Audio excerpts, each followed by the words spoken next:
Tom, first of all, why has this man been dubbed Mr. 35? We knew that he had operated with a woman in passing the checks, and it was for a considerable amount of years, and we felt that it possibly would be his wife. We then had a picture, which is there, on a rap sheet, and went down to the house and found the woman there that fit the picture, and we determined that way it was pretty well his wife. Clay, how does she seem to feel today in your questioning of her about her arrest and her husband's arrest last week? Well, she's very cooperative with us today, and she was last night. She's sorry that it all happened, and she told me a while ago that she's glad it's all over.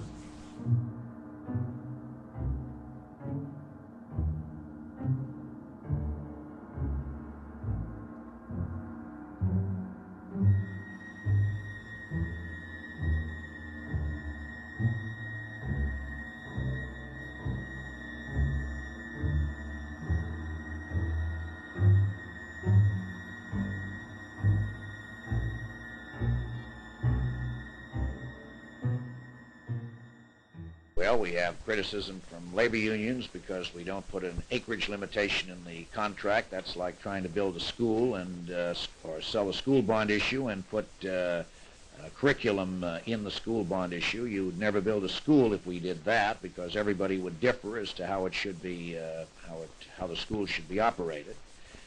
The other criticism is that there's plenty of water. This comes from a Southern California assistant professor, an economist. But every water expert with whom I've talked tells me that every part of the state needs water. Those are the principal objections, and then those that just don't feel that California is going to grow and doesn't need water.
Judy, would you describe for us, if you can, the way you felt when your name was read from that little slip of paper?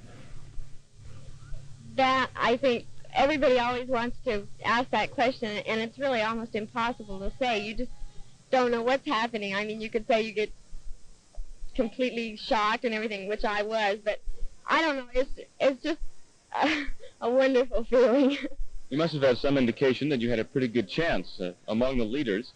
So in the back of your mind, did you have this feeling that you might be named as Maid of California? No, I really had no idea at all. Sometimes you can sort of guess, but all the girls were so wonderful and everything. When I first got up here from San Bernardino, I looked around and I was just so overwhelmed by all of the girls that I said, Mom, let's just go home. I don't even want to do this. Thank you very much, Judy Price.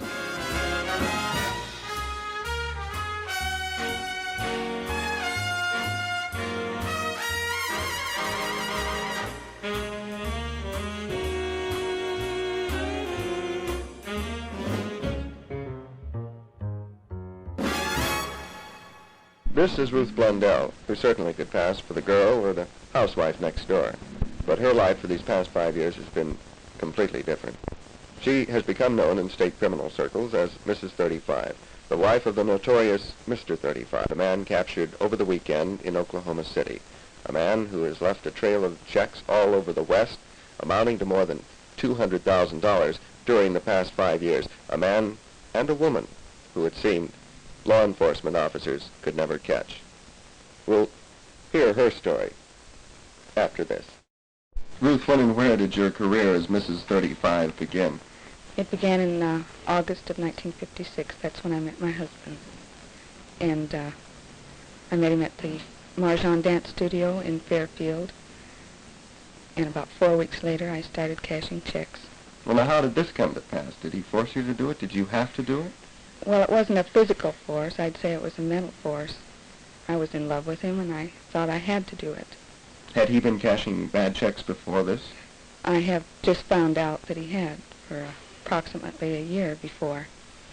Well, now, how were you still at the time cashing $35 checks? Later, I understand he progressed to checks around the neighborhood of $100, right? Yes, I believe it was from $98 on Yeah. up. But you were cashing $35 checks then, right? That's the most that I ever cashed them for. I think I first started out with less than $30 checks. I think they were $27 checks. Well then, Ruth, how long did you actually cash bad checks yourself? For about 3 months in 1956 and about 2 months or 2.5 months in 1958. The rest of the time I made out the face of the check, except for the last 6.5 months or so. I haven't seen the checks at all. I haven't seen any equipment or anything. What do you think happened? Your husband went underground with it? I think so. I don't think he wanted me to know about it. Well, what about the money? They say maybe over $200,000 worth in the past 5 years through these bad checks that your husband, and in some cases you, successfully passed. Where's the money going? Well, I think that most of it has been given away. He drinks quite a bit, and he's a compulsive gambler. And at one time, I've seen him gamble away $1,500, just at one time, in one evening, in fact. You didn't see much of the money yourself, then? What I did see went for the house, and if I asked for money for the children's clothes or shoes, or maybe $30 or $40 for myself for a dress, that was all that I saw. Your home, you tell me, was in Stockton for both of you, your permanent home. Yes. When you were living there, and when you were involved in this, and then when you weren't so involved in it, what was the feeling? When you I tried was to carry on a normal life, I trust. I tried to because of the children. My feelings about it when I was involved, I was nervous all the time. My knees would shake so bad, my hands would shake so bad I couldn't hardly write on the check. Lately, I felt at ease, except where my husband is concerned. I was a little scared that he might get caught because he was becoming more careless all the time with his habits.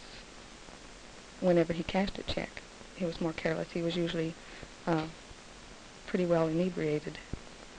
When you were actually cashing the checks as Mrs. 35, were there any close calls that you can remember?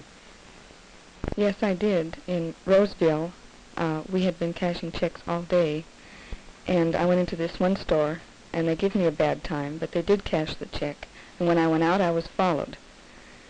They saw the license number and wrote it down, evidently, and all they wanted from that check was the money to cover it.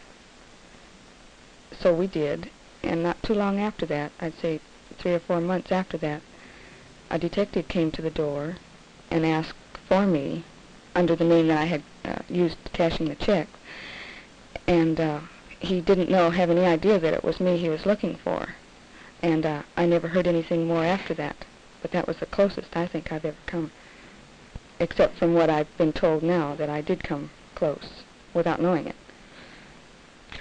Do you, now that it's all over, $200,000 and 5 years later, how did you feel yesterday when they arrested you in Stockton? Well, the door was open that evening, and I saw these policemen come up. I mean, I saw these men get out of a car, and there were so many of them. They were so big, I knew they were policemen. And so I told my father-in-law, I said, this is it. So I went down to the police station, and I think I was there about 5 minutes before I told them everything. And everyone's been real nice to me, and so I can't complain about anything. I feel relieved about that part. I mean, that everyone's been nice. Ruth Blundell, thank you very much for this interview. That's tonight's People. Now for the weather, here's Bill Harvey.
And what have you enjoyed most about the fair today?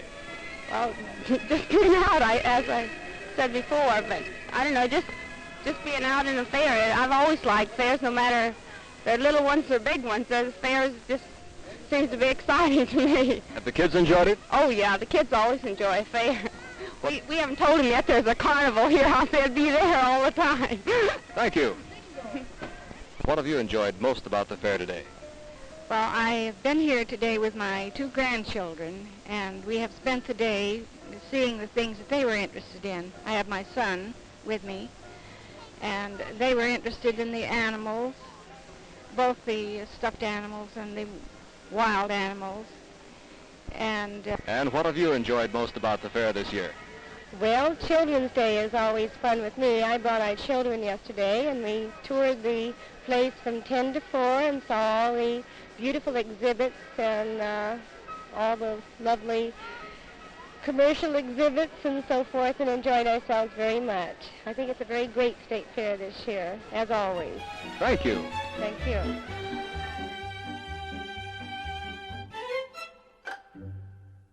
I want to make it very clear that this administration inherited the Squaw Valley situation, and we've been trying to do the best that we can for it ever since.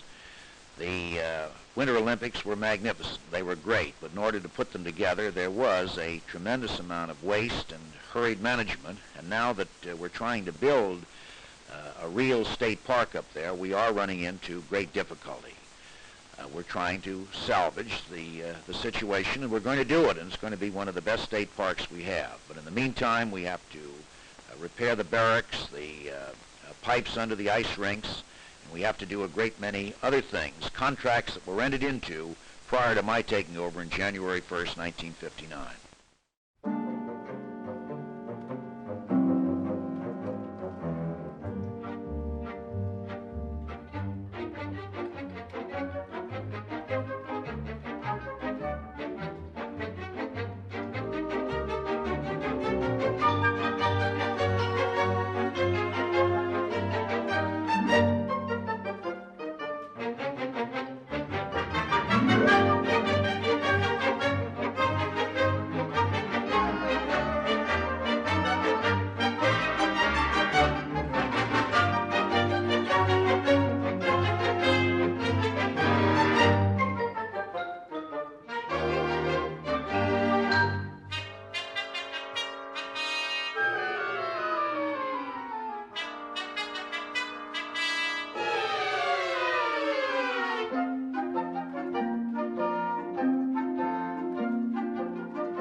This pleasant-looking fellow is probably the most successful bad check passer of all time, certainly in these United States today.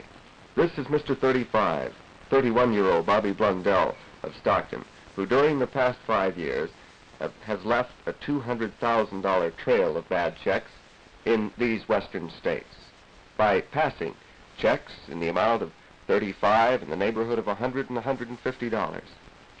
Bobby, how did you happen to find that you had this talent, shall we call it, for bad check passing? I was a salesman, and to pass a check is the same as selling an order. In other words, you had to sell yourself to whoever was accepting the check, right? Yes.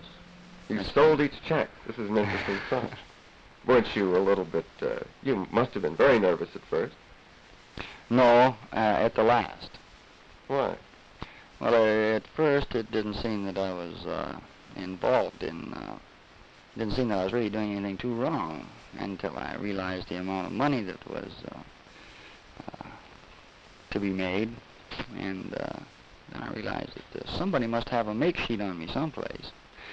And then I became nervous because I figured that the stores and places where I cashed the checks would have pictures of me and so forth. And that's makes you nervous. You worked all of the Pacific Coast for 5 years successfully. What particular area did you find toughest to work? Los Angeles.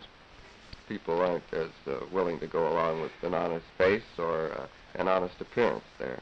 No, they have a they stick pretty close to their system. They have a system, a file system, and if you're not on file or the company isn't on file, they won't have anything to do with you. I mean, they won't talk to you. Once in a while, they give you a card to fill out. What was your closest call?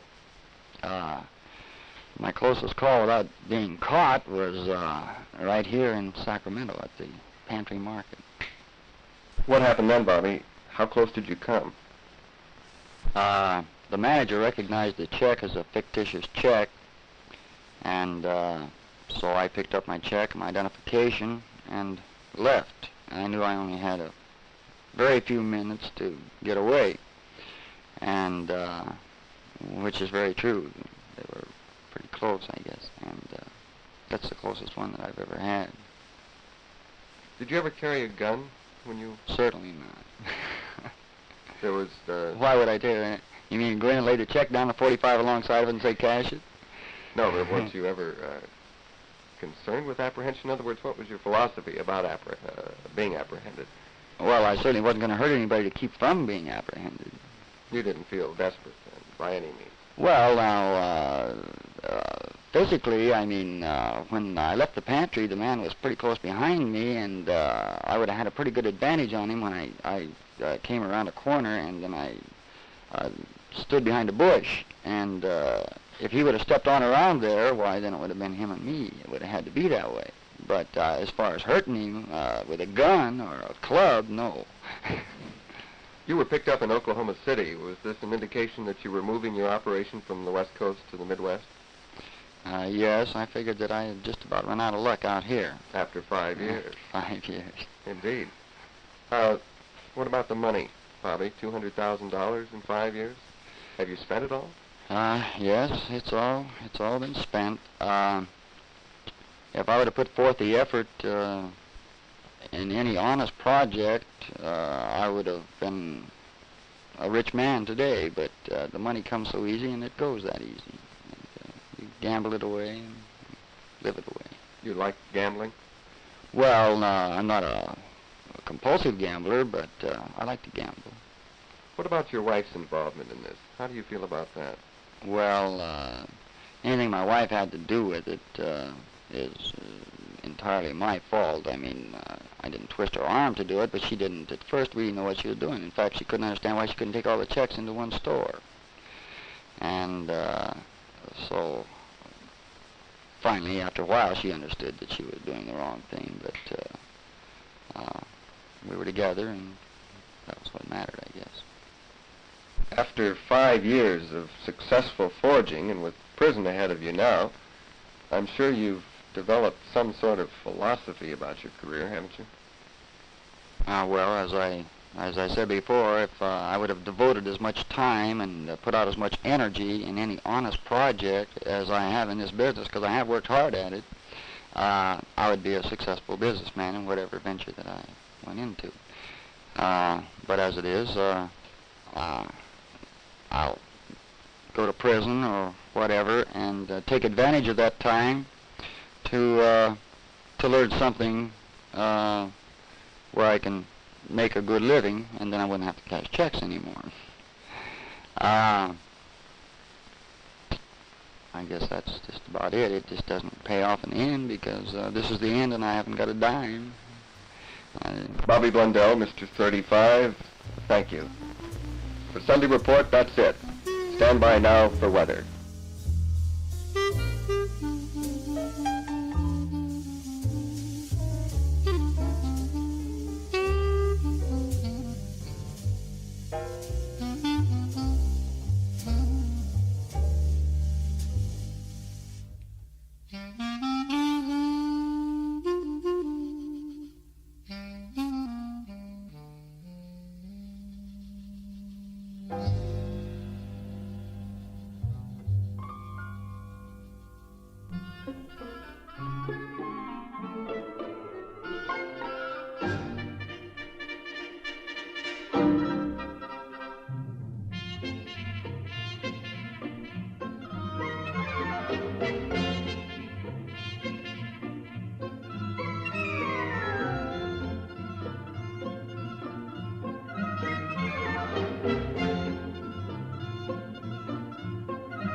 As governor of this state, I'm very happy to make the following proclamation. It is appropriate each year to set aside time in which to reflect on the contributions labor has made to the growth of California. We have all watched our cities grow, our industries prosper, great bridges and majestic dams span and harness the waters of our state. In each of these, we see the hand of labor. No plan, no investment can bear fruit except as it is tended by the worker. To match our growth made possible by labor, we need constantly to expand our horizon. Over the next 15 years, California must prepare for more than 250,000 new jobs each year. We will be ready, with the help of all, to accept the challenge. In recognition of the magnificent contributions made by labor, I, Edmund G. Brown, Governor of California, proclaim Monday, September 5th, 1960, as Labor Day in California.